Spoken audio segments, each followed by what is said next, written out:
Don't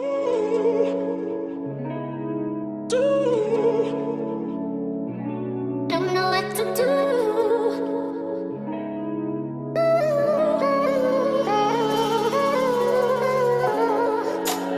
Put it right there, made it easy for you to get to.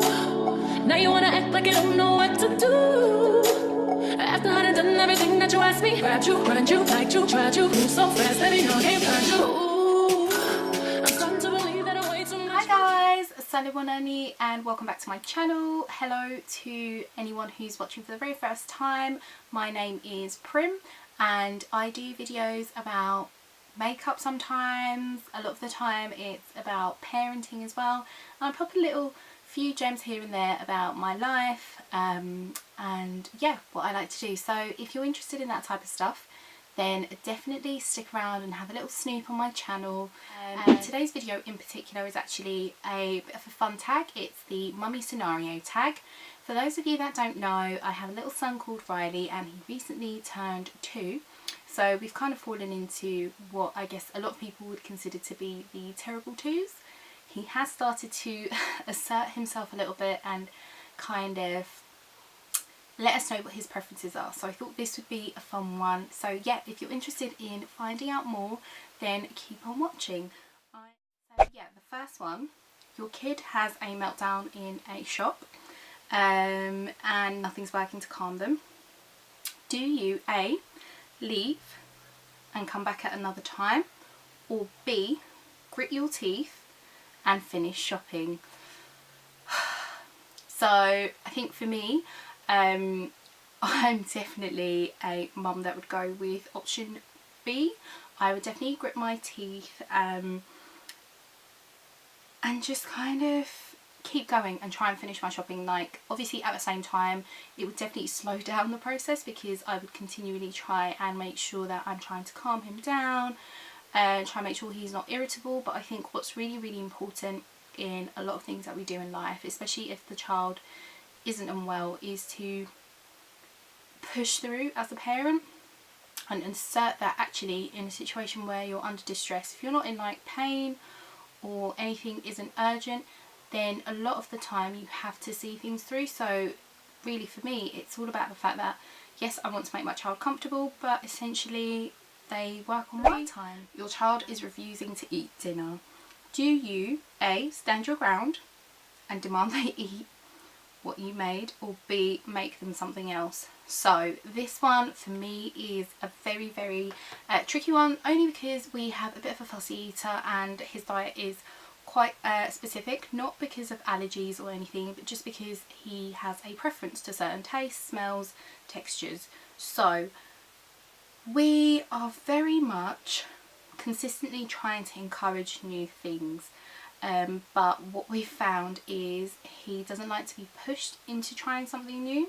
So we try and keep his meals pretty similar. At the moment he actually eats a lot of the Heinz food for toddlers, the 1 to 3, which he really likes. He has a specific flavour, and if you buy anything that maybe has lamb, potato or something, he really doesn't like it. And so I personally don't like to force him, because his weaning process wasn't that smooth, and I think it just kind of induces fear. So if all else fails, when we're in an environment where he doesn't have what he's used to and he's trying something new, I always have a backup of porridge. So in that instance, I am that mum that will make the alternative, just because I think at this stage he doesn't understand the consequences, and that process of trying to punish him and say, you know, no, you have to eat what's been made for you, is a bit of a pointless exercise in my opinion at this stage, because he has no idea. So it kind of doesn't really have any value for me at the moment, but maybe when he gets older it might be something that I'll need to do as he becomes more confident with all his different foods. Your child is protesting to sleep. Do you give in at 3 AM, get up and turn on a movie? Or do you continue to rock and nurse them, etc., and try and get them back to sleep? So I have to say that I was once someone that did option A, where we would get up and try and encourage that process. However, now that Riley is older and he understands the difference between day and night, and we've got a routine in place, we always work on trying to soothe him. So even if it means he comes into the middle of the bed we get him to come in, which I am a fan of because I'm a co-sleeper. If you haven't seen the video about that, I'll link it down below. But yeah, now that he's older, it's something that I think I wouldn't want to do, because he would have that expectation every time that, you know, if I get up super early I can watch TV, or if I have disturbed sleep, so I try and avoid that at all costs. One that I haven't experienced yet, but I think I'll probably struggle. So you're at a park and another child pushes your child. Do you A, intervene and correct them, or B, go and find the child's parent?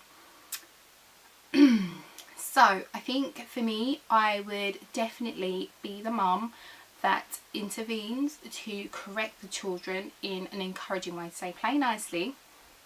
But I don't think I'm ballsy enough to go and find the parents and make a big deal of it, because kids are kids. At the end of the day, they play and things happen and they hurt each other, but I definitely think that it's always important to make sure that you encourage children to actually not shy away from when something wrong has happened. So, you know, I've got younger nephews, and if they hurt someone or they're out and they're all playing together, I always try and encourage them to say sorry to each other, and, you know, you could really hurt your cousin and all that type of stuff. So I would probably be that mum that approaches the child and Riley to say, you know, be gentle, play nicely type of thing. And then last one, you're running late and only have time to do your hair or makeup. Which do you choose? Oh my god, so easy. It's always going to be my makeup. I think there's nothing worse than feeling like you're not happy with your face and your appearance. I think people pay more attention to your face than they do your hair. You can always pop your hair in a bun or something and get away with it. So definitely I would always try and do my makeup. That's pretty much it. This was the mummy scenario tag, and I hope you guys enjoyed it. If you've got any funny scenarios that you guys have experienced, or any other scenarios that you think, oh, but this would be a tricky one, and you're wondering how I'd like to react, definitely leave your comments down below. I hope you enjoyed the video. Don't forget to subscribe. Until the next video, guys, thanks so much for watching. Take care. Bye. Baby